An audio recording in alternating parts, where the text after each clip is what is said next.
The Progressive Voice of Minnesota for another episode of Politics Matters, how civics, politics, and law affect you. I'm your host, Bruce Klopfleisch. Thanks for checking out the show. If you have a question or a comment, email them to comment@am950radio.com. Now, for those of you watching the show, you're seeing me wearing a Minnesota Wild uniform. So the Wild right now, at least as of taping today, which is a Wednesday, they lead the NHL in points. So I figured I'd wear a jersey to the show today in honor of them, at least for now. You know, who knows how long that'll last. But so I wore the jersey today in honor of the Wild. So before I get into the show, just wanted to again thank Chad Larson, the owner of AM 950, for being on my show last week. For the full hour. So if you haven't listened to the show, please do so. We discuss some of the history of the station, which is, always interesting. Some of his future plans for the station and some of the challenges of, owning a progressive radio station where you're basically fighting against the right-wing domination in the industry. So you can find the interview on my show page, and you can also find it at the AM 950 Best of Interviews show page on am950radio.com. So go check that out if you haven't already. So for today's first segment, I want to talk a little bit about the election. So, that's about roughly a month ago now, and things have kind of settled down now. We're, I think, pretty much at the federal level. Looks like all of the races now are finally, at least initially been called. There was one House race in California that I think may have been just recently called or for the Democrats. So it looks like there's going to be probably some recounts, so we might have to wait on that. But so I just want to do a little kind of a wrap-up sort of about the election and talking a little bit about what's coming, perhaps. So at the federal level, the current numbers for Trump winning is roughly around 77.1 million, and Harris got about 74.9 million. So it's about a 1.5 win for Trump, which is kind of where it was. It's been that way for a while through this last month of counting. And he won the Electoral College 312 to 226. So he won by roughly 2.2 million votes. So this is actually the closest presidential election we've had since Bush versus Gore in 2000, where the Supreme Court, gave the election to Bush in a highly criticized decision till this day. And I talked before about how it looks like Harris lost for a number of reasons, but one of the main reasons is that Democrats, at least enough of them, didn't bother to vote. Because, Biden got 81 million votes when he won in 2020. And Harris is at, we'll just round up and say 75 million. So that's a 6 million vote difference. If she had gotten 6 million more votes, or heck, even 5 or 4 million more votes, she would be the incoming president. But for whatever reason, too many Democrats sat at home or didn't vote for president because they, didn't like something Biden did or didn't like something that Harris did.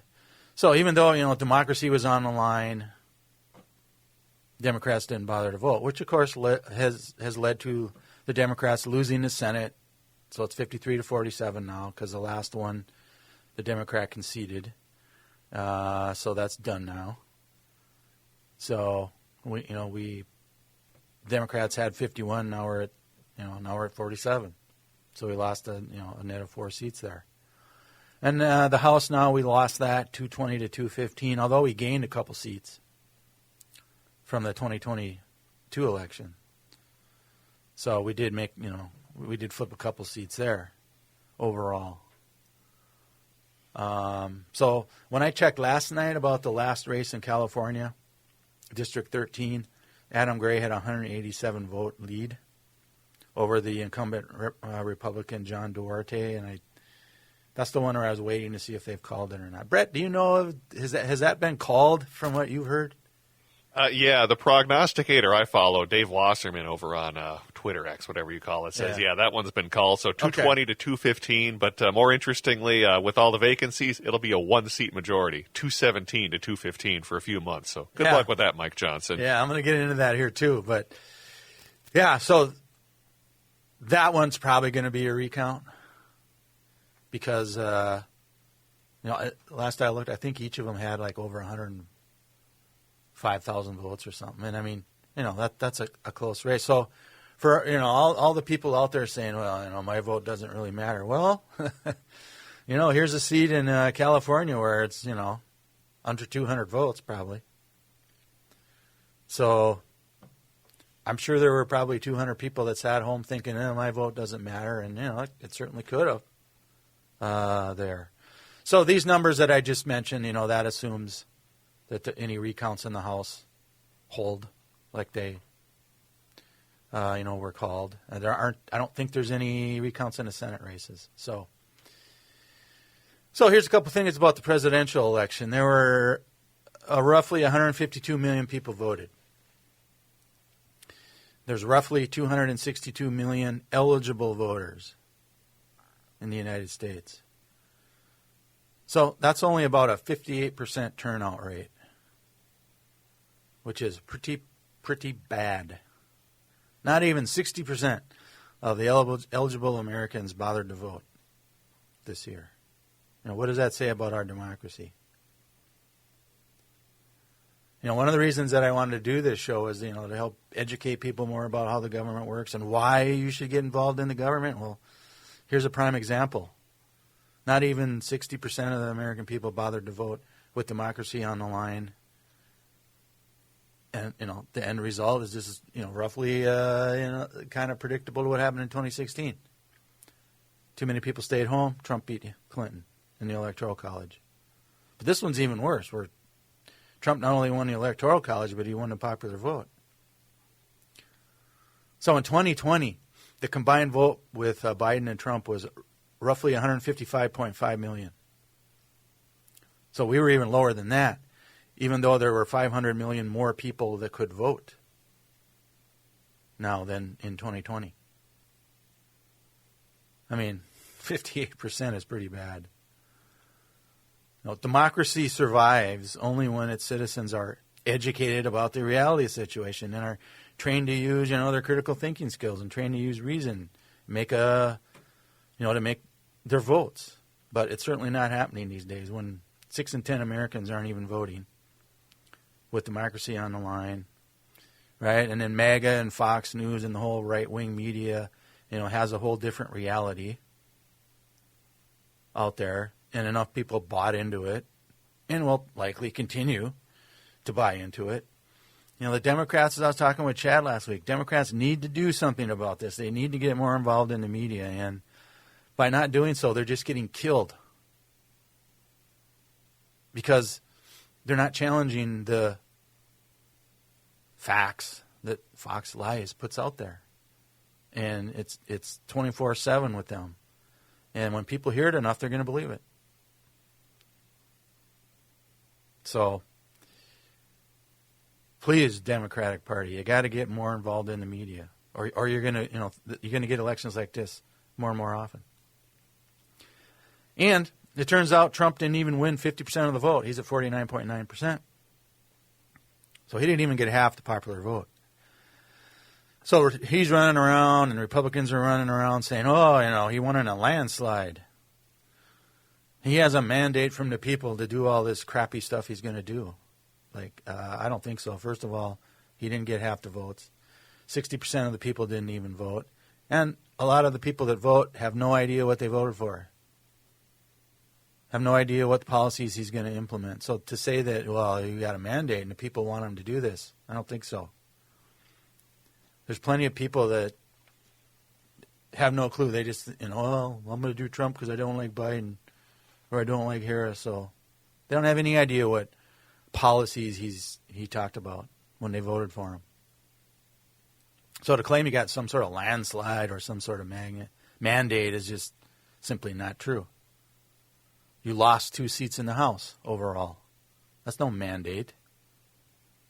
You won 4 seats in the Senate, and everybody was predicting you would win, given the races that were there.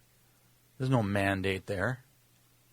But you wouldn't know that from all the talk on Fox Lies and other right-wing media stations about this stuff. I mean, even some of the quote liberal newspapers and media, I'll get to them here in a minute too, are reporting it like, this is a mandate and a landslide. No. It just goes to show you how horrible the mainstream media is at covering elections. And gets back to my double standard about how they let Republicans get away with all kinds of stuff, and then when the Democrats do, one little thing wrong, it's like, oh my God, the world's about to end. I'll talk about that when I talk about the Hunter Biden pardon in my next segment. So speaking of horrible takes on the media, or by the media, I heard one last night on MSNBC, the supposed liberal station. Please, it is owned by Republicans, as I've mentioned before. The owners give money to Trump. They give it to the Republican Party. They have a number of hosts that are Republicans. They have a number of frequent guests who are Republicans. So please spare me this is a liberal network. No, it's not. Neither is CNN. You get the same corporate crap at MSNBC as you do every other place. It's certainly not as bad as Fox Lies is, but it isn't that good. But anyway, Alex Wagner, has a show on at 8 o'clock Tuesdays through Friday, and I usually do not watch her show just because I don't think she does a very good job. And I accidentally got on her show last night at a time where she was talking to some guest about the Senate. That, the Republicans are going to have 53 to 47. So she said, and I'm not quoting her exactly here, but this is basically what she said to the guest. Aren't you glad that the Democrats didn't set a precedent and get rid of the filibuster when they still, had control of the Senate? And, this just confirms why I don't watch her show anymore. This is one of the dumbest takes I've ever heard. And, I just clicked off my computer, like I went to something else. Now, why am I saying that this is like one of the dumbest things I ever heard? Well, because the Republicans, in the past, they've done this, and they will in the future. They will get rid of the filibuster when they need to. This is no surprise. So she's sitting there saying, well, aren't the Democrats glad they didn't bust the filibuster up when they could have done so much more good for the country, The reason why we couldn't do it was, Manchin and Sinema wouldn't break it, but otherwise we would have, I think, to get some of these things passed. Well, Republicans are going to do the same thing.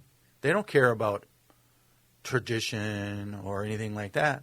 I mean, just look at what Mitch McConnell did by stealing a Supreme Court seat and then setting a so-called precedent about, you can't appoint Supreme Court justices shortly before an election.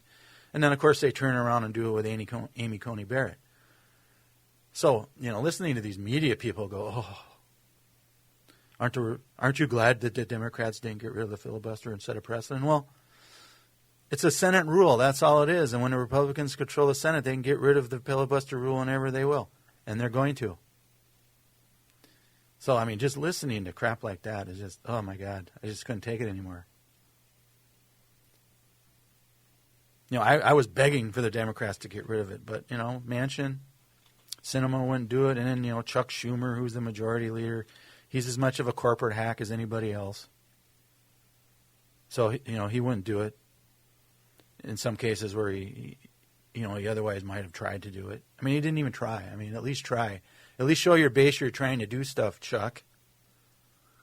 This is one reason why I think we lost the election is because the people in Congress didn't fight hard enough. So when Manchin and Sinema said, they came out public and said they wouldn't do it, well, then you didn't have a majority, so we couldn't do it. So this stuff about, Well, aren't you glad the Democrats didn't do it? Well, they couldn't. She should know this. Jeez. But, and why am I saying the Republicans are going to do this? Well, because they know, they know history. If you look at past election history, you will see that in the midterms coming up in 2 years, again, assuming the Democrats bother to come out and vote, which they better. But historically speaking, the party in charge loses in the midterms. So these first 2 years, and this is what Biden did too, is like you try and jam as much stuff through that you can, because you're likely to lose one or both of the House or the Senate in the midterms.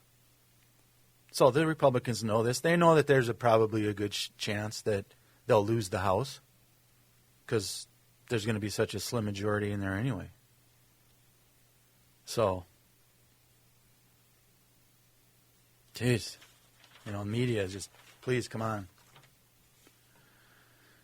So, Brett mentioned earlier about the House. There's 3 Republican seats now that the people, well, 2 of them are going to be in Trump's cabinet, and then Matt Gaetz was the 3rd one, but he's come out and said even though he won re-election, he's come out and said he's not going to take the seat. So there's going to be 3 special elections that have to happen, next year. So before those special elections happen, depending on when the state laws are for those states, there's only going to be a 217 to 215 margin in the House. So, like Brett said, there's going to be 1 vote. Democrats only got to get 1 Republican to change.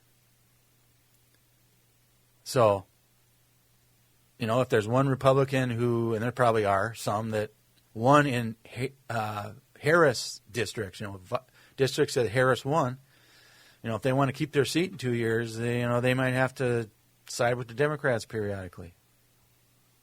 So, this certainly could be interesting in the House.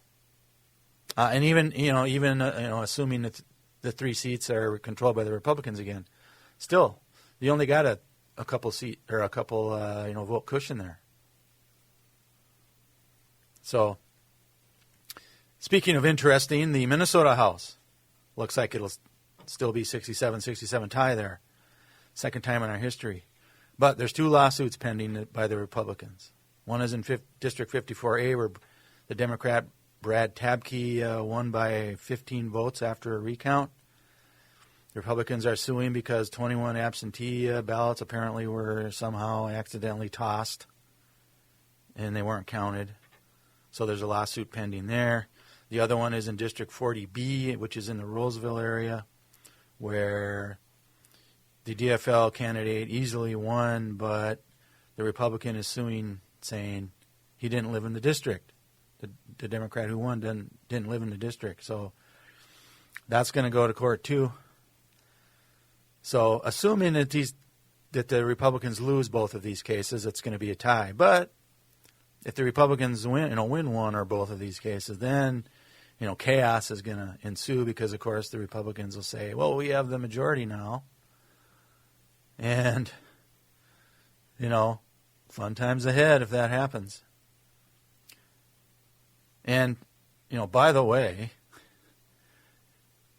at the federal government level, December 20th, might have a budget shutdown, might have a government shutdown, because they got to pass some budget resolution by December 20th. Now, odds are they might, but that's something that's got to get done. So it could really be interesting, especially these first few months in 2025, when the Republicans will have basically a 2 or 1 seat lead in the House at the federal level, and will be, when the Minnesota legislature starts, we could have a tie. So, fun times ahead. All right, so that'll do for a little bit more on the election results. So we'll take a break now, and when I come back, got to talk about the Hunter Biden pardon, because You figured the right wing would get all upset about this, but man, there's a lot of Democrats mad about this. So I'll talk about this issue when we come back.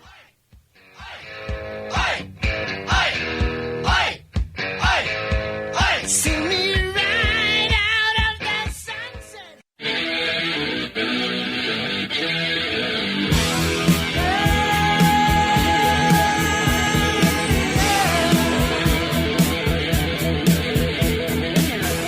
come the jesters.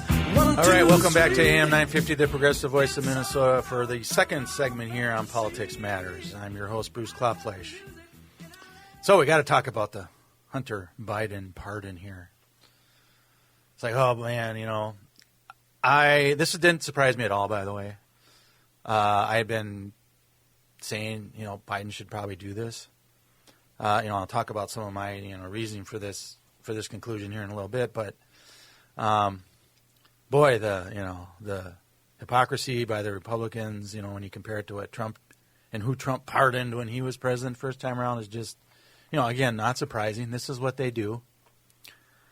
And to this point in time, the reaction by the mainstream media is not surprising either because, again, this is what they do. They have a double standard for Democrats versus the Republicans.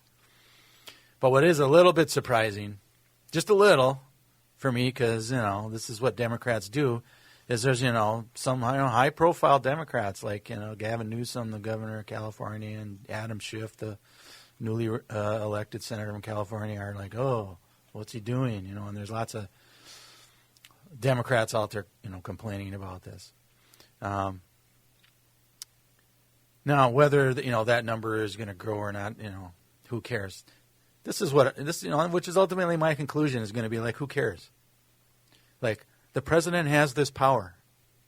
Am I going to like it, or did I like it when Trump pardoned all these criminals? No, but he has the power to do it. You can't stop it. So, let's talk about this here.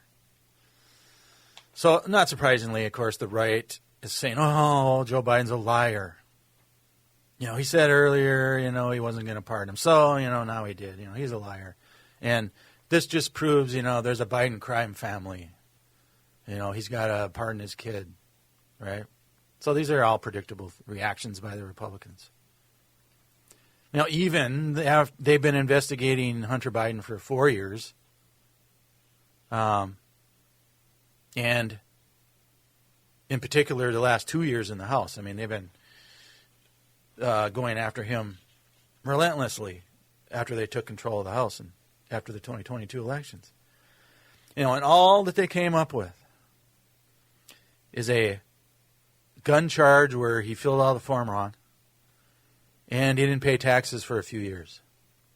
But then, but even before he was charged, he paid them off. He paid the taxes back. So, in the grand scheme of things, these are pretty low-level crimes to begin with, unlike some of the stuff that Trump pardoned people for.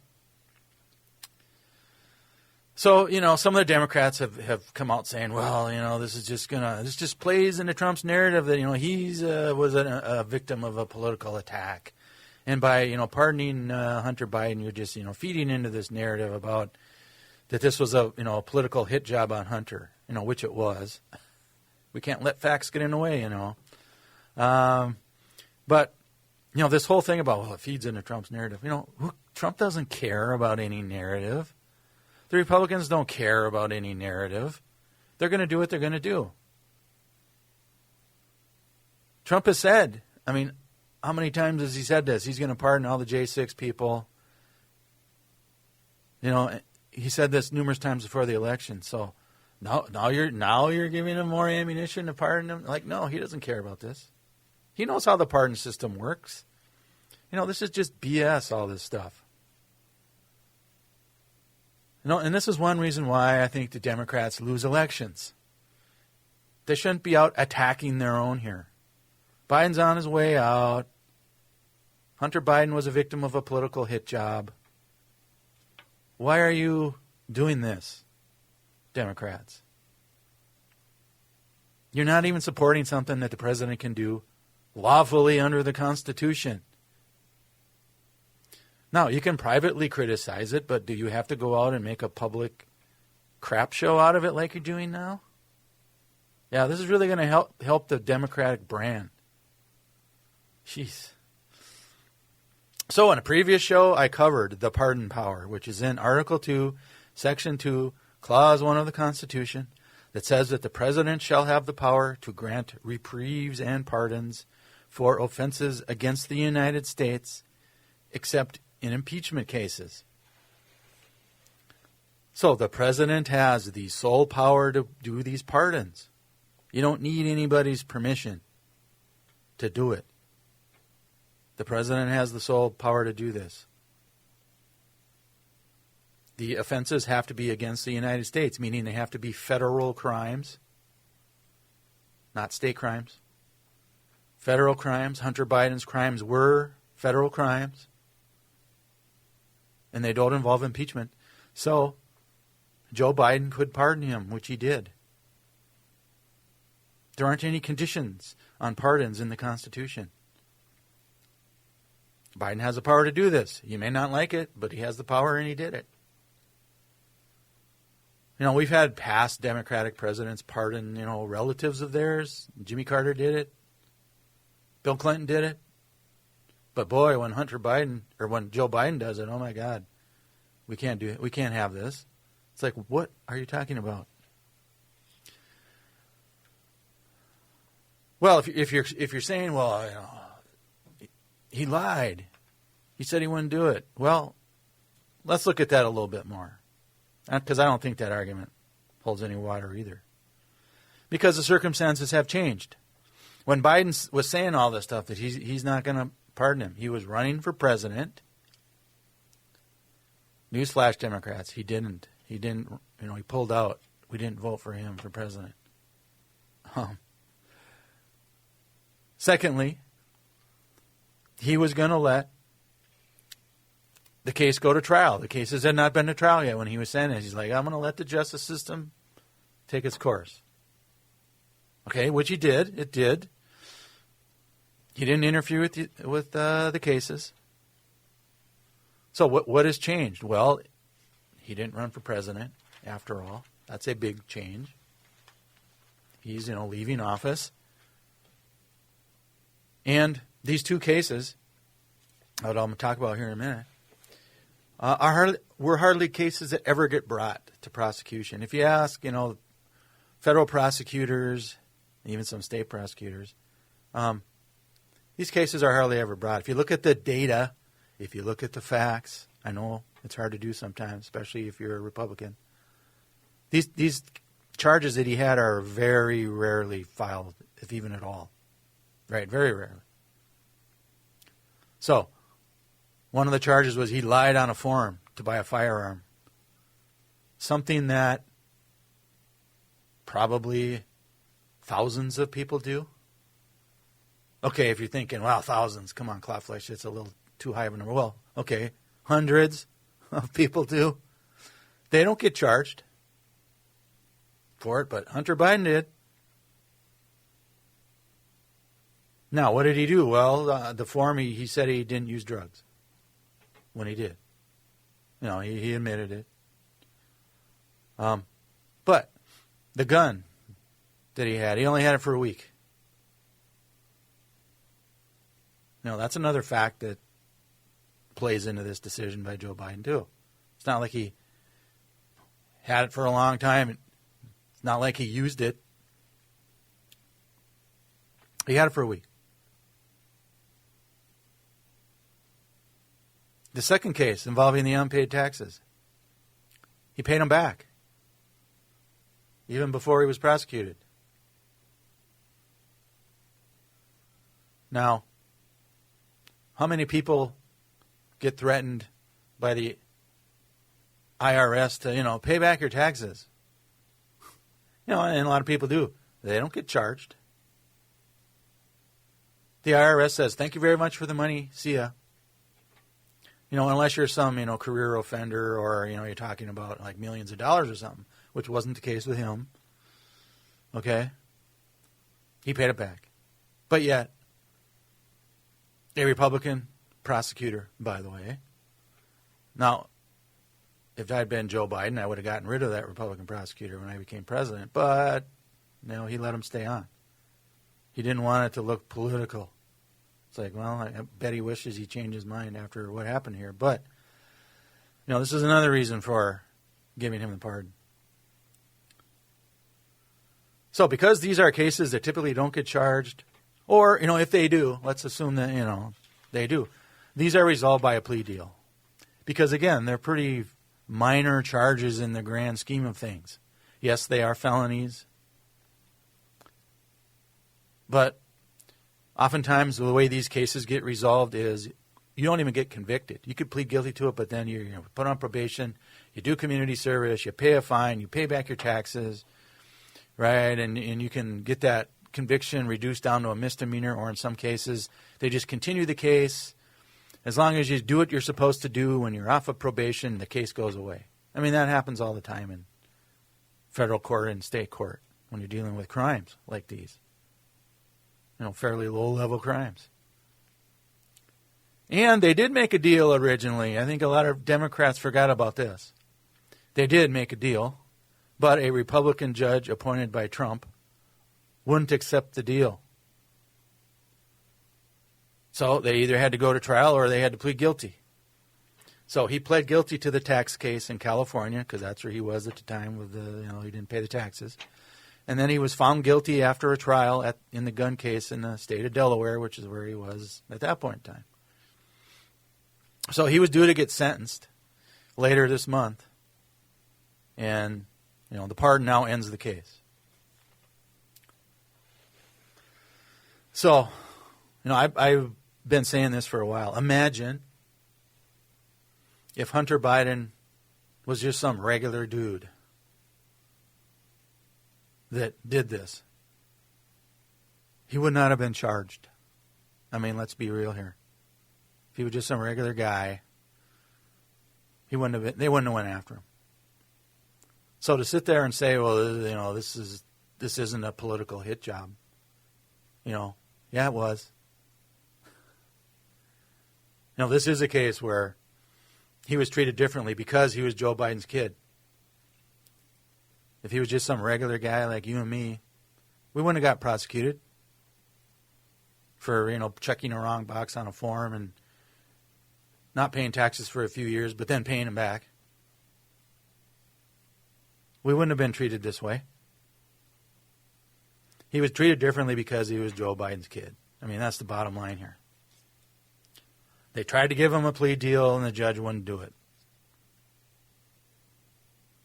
So they kept going after him. And then we can't forget.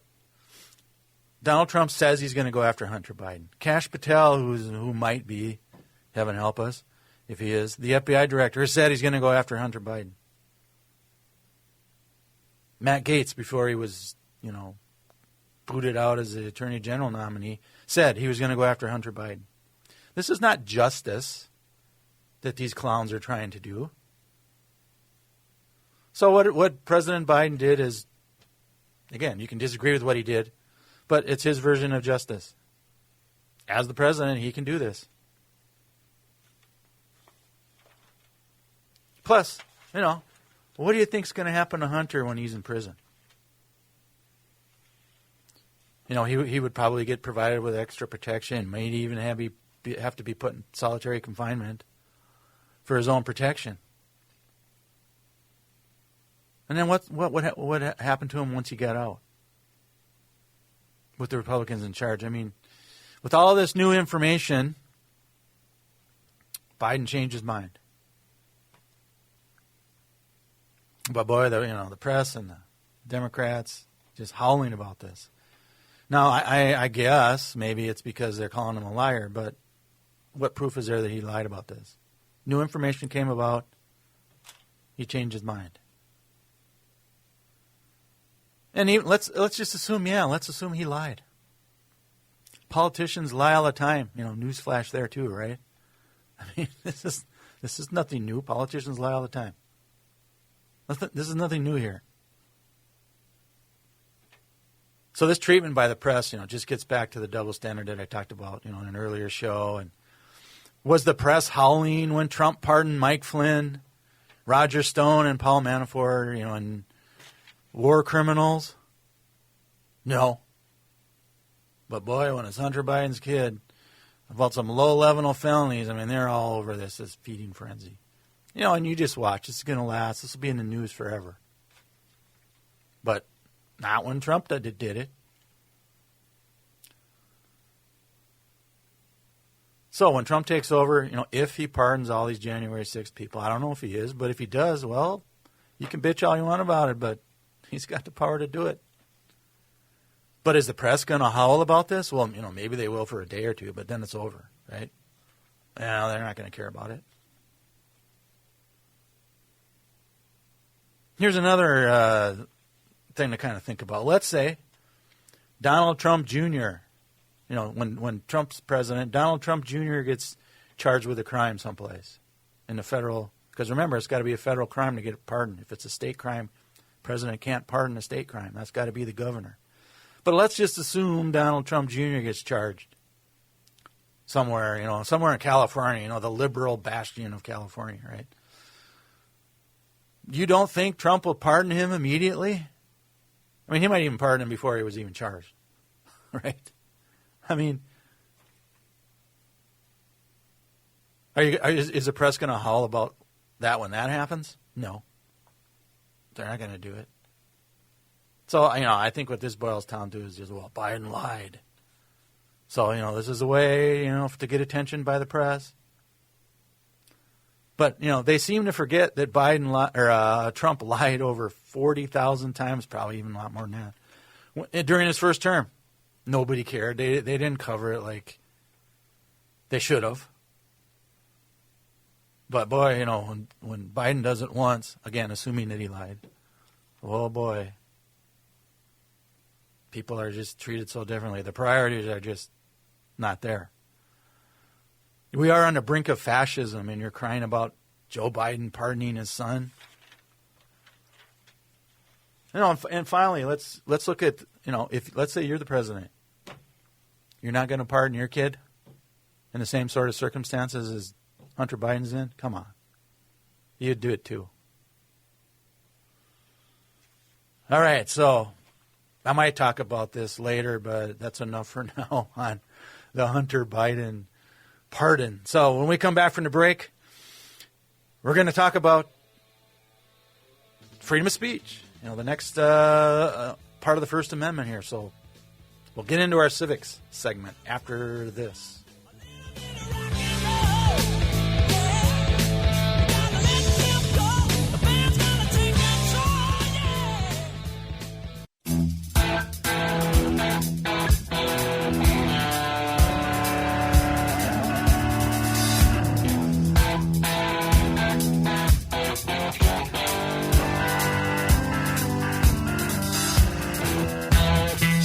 Welcome back to AM 950, the Progressive Voice of Minnesota, for the final segment in this show, Politics Matters. I'm your host, Bruce Klopfleisch. So this is the civics portion of the show. I usually try and do something related to civics, at least every show or most shows. So for this one, a couple weeks ago, we started on the amendments to the Constitution. So we covered the original Constitution. Now we're going to cover the amendments. So a couple weeks ago, I gave you some background information about how many amendments we have and that kind of thing, and I kind of introduced the first 10 amendments, which are the Bill of Rights. So these were something that the first Congress proposed and the states ratified, pretty fast. This was part of the deal to ratify the Constitution, initially. So now we're going to. I talked 2 weeks ago about the freedom of religion, those two clauses in the First Amendment. So today we're going to focus on freedom of speech. But before I get into that, one thing you got to remember about the Bill of Rights. These are the rights that we have against the government only. Okay, as I mentioned 2 weeks ago, these are not our rights against, individual people or your boss or your employer or anything like that. This is rights that we have against the government. Now, it says in the Bill of Rights there, it talks about Congress shall make no laws. Okay.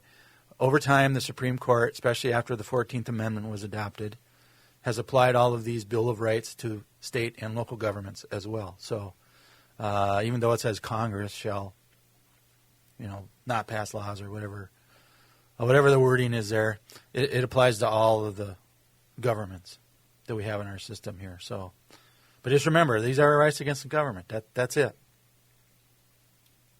So, the first two were, the Establishment Clause, where the government can establish an official religion like Christianity. But boy, oh boy, you watch. The Republicans are going to try and jam this when they take power. They're going to start bringing more Christianity stuff into the laws. At least they're going to try. I mean, they're even passing laws in some states where you have to teach about the Bible now. Now they say, well, this is optional, but if you don't do it, you're not going to get any money, right? So, you know how that works. So the other clause is the free exercise clause, where basically the government can let you can practice whatever religion you have, just as long as it doesn't violate any criminal laws. Okay. So the next one of the 6 in the First Amendment, there's 6 rights in there, is the freedom of speech.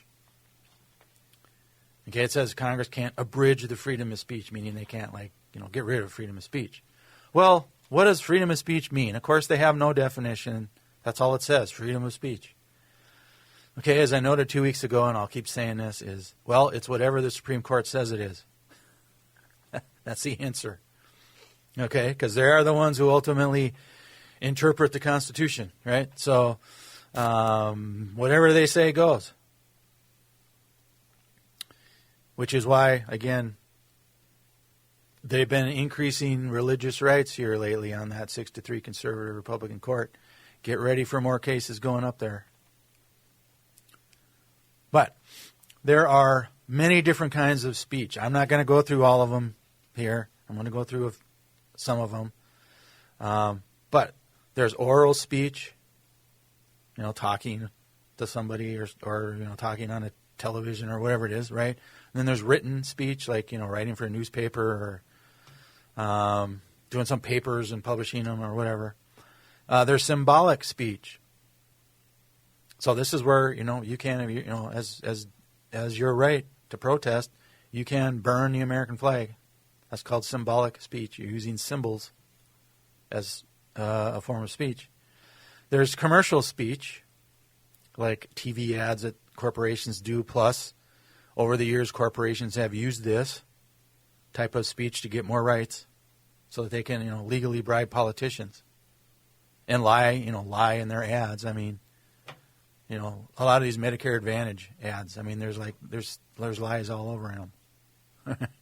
But Supreme Court lets them do it. And then the last one is the obscenity laws, also known as pornography.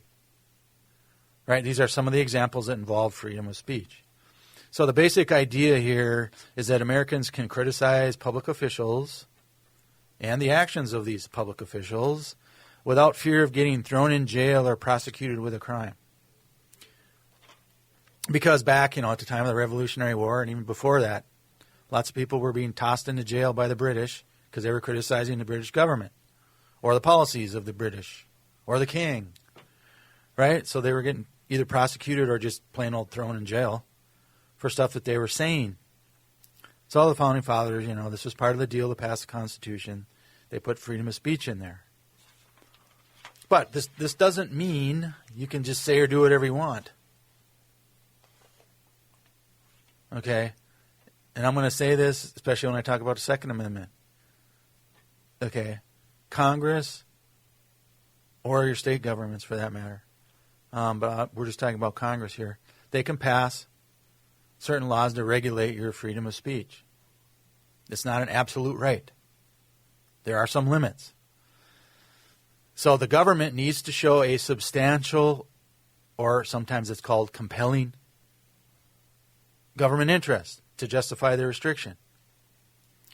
So what does substantial government interest mean? Well, basically, I could do a whole segment on this because it's pretty complicated. But what it basically boils down to is the government needs to show a pretty good reason to restrict your free speech. Otherwise, they can't do it. So here are some types of cases that show up in the court system when it involves freedom of speech. And by the way, I'll talk about freedom of the press next time probably here. So this bleeds over into the freedom of the press too. So prior restraint. This is one where the government cannot stop the press or people, any individual person in general, from saying something or saying something negative, about the government. Before it is actually published or before you go, say it on the radio or whatever. They can't stop you from saying that stuff. That's what prior restraint is. Now there are some limitations to that, and they involve national security for the most part. So you can't go out there and talk about upcoming battle plans the United States has, or stuff that involves national security. There are times where the government can stop you or the press from doing something. So, for example, you can go out and burn the flag if you want. Now, a lot of people don't like that, but the Supreme Court said you can do that. But you can't go out and burn a cross if the reason for the cross burning is to intimidate someone. So there's all kinds of cases where some person puts a cross in the yard of a black person and starts it on fire. And they're doing this to intimidate people. Right? So this is commonly called a hate crime now. And the courts have allowed this to happen. Because, this is not a protest. You're doing this to intimidate someone. That's the key difference here. So it's actually a crime. But the Supreme Court has said, well, you can't go out and burn your draft card. Not sure why, but they said that. And a lot of people talk about, well, you can't yell fire in a crowded theater because this, could cause injuries. Well, yeah, you can't do that, but that assumes injuries happen. So, and then pornography, of course, is one that's talked about. So, with the rise of the internet, Congress has tried to restrict, minors from using, and seeing pornography, but the Supreme Court has thrown out a lot of this. But where they have allowed restrictions are in schools and in libraries. But, the internet is basically anywhere now, so minors can get it at other places. But the distinction here is that they view these laws as, child abuse, not, as obscenity. So, we have laws against, child abuse. So that's how they get it in there. So there's also libel and slander. I'll talk about a little bit more about these next time. But this is how Fox ended up paying out almost $800 million. They got nailed with this. So we'll talk more about freedom of the speech, and then we'll talk about freedom of the press next week. So we will talk to you then. See ya.